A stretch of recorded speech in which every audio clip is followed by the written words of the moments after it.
Otra gran historia que nos hacen llegar desde el estado de Morelos, Roberto Conrado, quien fuera bisnieto de Tomás Conrado, el cual resguardaría una gran cantidad de monedas de oro y plata en un pedazo de tierra donde sembraban la milpa. Gracias a un pasaje de la vida del bisabuelo que le contaría a su mamá en algún momento. Aquí esta maravillosa historia. A Roberto le encantaban escuchar las historias de sus abuelos y bisabuelos, pues tenían muchas tradiciones en la familia. La mayoría se dedicaban a la siembra del frijol, maíz y chiles. Desde pequeño escuchaba de su madre los días y las técnicas necesarias para sembrar la milpa y casi tener un excelente producto para poder venderlo mejor en el mercado. Le platicaba a su madre que su abuelo era muy bueno para sembrar, pues le gustaba hacerlo después de la luna nueva, que se tenía que esperar 3 días. Decía que eran los mejores días, pues la tierra ya estaba preparada y fértil para recibir las semillas. Nunca se tenía que hacer antes, pues se corría el riesgo de que toda la cosecha se echara a perder. Su madre realmente nunca le supo decir a él el porqué de estas decisiones, pero ella y su esposo siempre seguían los consejos de su abuelo y así casi siempre tenían muy buenas milpas. Un día también le contaba que su abuelo tenía muchas monedas de oro y plata, pues en aquel entonces, en la época de la Revolución, se utilizaba que las parcelas completas de maíz y frijol muchas veces se las pagaban con este tipo de monedas. En aquel entonces no existía el banco y pues guardaban sus monedas con mucho esmero y cuidado. Relataba que su abuela guardaba las monedas debajo del fregadero en una caja de trapos viejos, las que ella podía que le daba el abuelo para hacer trueque en los mercados. Eran más de plata que de oro, porque las de oro decía que el abuelo las escondía muy bien, ni ella sabía realmente en dónde las escondía. Nomás veía que se salía y se metía a ver la milpa entre las plantas grandes y ahí duraba buen rato. Después dice la madre de Roberto que su abuela siempre se quejaba del abuelo, pues era muy ahorrativo y casi no le daba pa'l gasto. Ella nunca vio las monedas de oro que sabía que le pagaban todas sus cosechas de esas milpas, y menos cuando comenzó la revolución, pues se armó tremendo despliegue de personas y todas cuidaban sus casas y enterraban lo poco que tenían para que los revolucionarios no se lo llevaran. Lamentablemente, el abuelo de la madre de Roberto falleció terminando la revolución. Tenían muchas deudas y muchos gastos, y no les quedaba otra más que esperar la cosecha de la milpa y ahí recuperarse un poco. Así pasarían los años. Esas tierras las heredaron a la madre de Roberto, con la misma técnica de sembrar justo 3 días después de la luna nueva. Pero Roberto viviría intrigado por ese hecho, pues él quería saber técnicamente del porqué después de luna nueva. Aunque ya sabía que las cosechas de milpa eran excelentes, él quería saber más. Pero nadie le sabía decir. Muchos sabían, pero era lo mismo, pues habían heredado este conocimiento de sus ancestros, pero realmente el porqué o técnicamente nadie le pudo explicar.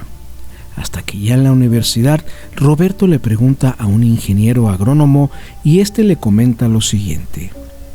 Muchos acostumbran por tradición desde los aztecas a sembrar la milpa 3 días después de luna nueva, pues si lo haces antes, corres el riesgo que la luminosidad de la luna emita ondas y frecuencias con iones de energía negativo y muy fuertes, los cuales en esos días la Tierra se vuelve sensible a esto y se fragmenta.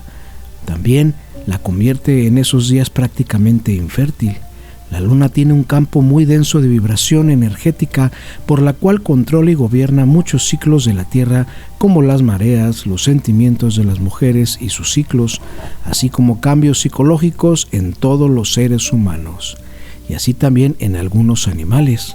Pero estos, a diferencia de los humanos, están más conectados con la Madre Tierra y sus ciclos, y entienden instintivamente ese tipo de cambios de frecuencias energéticas. Dice Roberto que se quedó con la boca abierta tras ese discurso y muy agradecido con este ingeniero, pues le quitaría una duda que tenía viviendo muchos años con ella. Ahora ya entendía este gran fenómeno de la naturaleza y sus ciclos de la luna. Ese día regresó con su madre muy contento, explicándole ahora sí el porqué de esa costumbre que hacía su bisabuelo. Ella, intrigada, le dice cómo es posible que esto lo hayan sabido desde hace cientos de años. Ese día estaban a punto de cosechar la milpa del año. Roberto, pensativo, sale a dar un paseo y caminar por las parcelas de milpa, pensando en su bisabuelo y sus andanzas por esas épocas. Caminaba y se adentraba cada vez más entre los surcos de la milpa, cuando de pronto, casi al final del terreno, observó que en ese pedazo de tierra no había nada sembrado. Era como 1 metro cuadrado. No era normal, pues el surco con la milpa seguía su rumbo normal lleno de lotes. Solamente en ese preciso lugar no se habían desarrollado las semillas y por lo tanto no creció ninguna mata. Esto le causó gran curiosidad. Todavía no anochecía y decidido fue por una pala y se puso a escarbar un poco ese lado de la tierra. Quería saber qué estaba pasando, que no germinaba ninguna planta ahí, cuando de pronto encontró a escasos 50 centímetros una jarra de barro acostada, que al quererla parar se dejaron ver monedas de oro que se salían de esa jarra, pues estaba hasta el tope de monedas de oro. Increíblemente había dado con todo un tesoro, pues eran las monedas de oro que tras mucho trabajo y esfuerzo y tiempo fue guardando, escondiendo y atesorando en esa jarra de barro. Su abuelo las toma y se va corriendo a platicarle a su madre de tal encuentro. Ella se sorprende y le comenta que efectivamente todo concuerda con la historia que le contaba a su abuela, y ahora todo sale a la luz. También le dice que ese pedazo de tierra nunca germinaba, tal vez porque esas monedas no dejaban que la semilla creciera con sus raíces. Su madre recordaba con cariño a su abuela que tanto sufrió con el abuelo, pues ahí escondería todas esas monedas de oro. Hasta aquí esta gran historia. Si te ha gustado, por favor regálanos un like y suscríbete a esta y a nuestras nuevas páginas que son Leyendas Verdaderas y A Que No Sabías, donde encontrarás los enlaces aquí abajo en la descripción. Hasta pronto.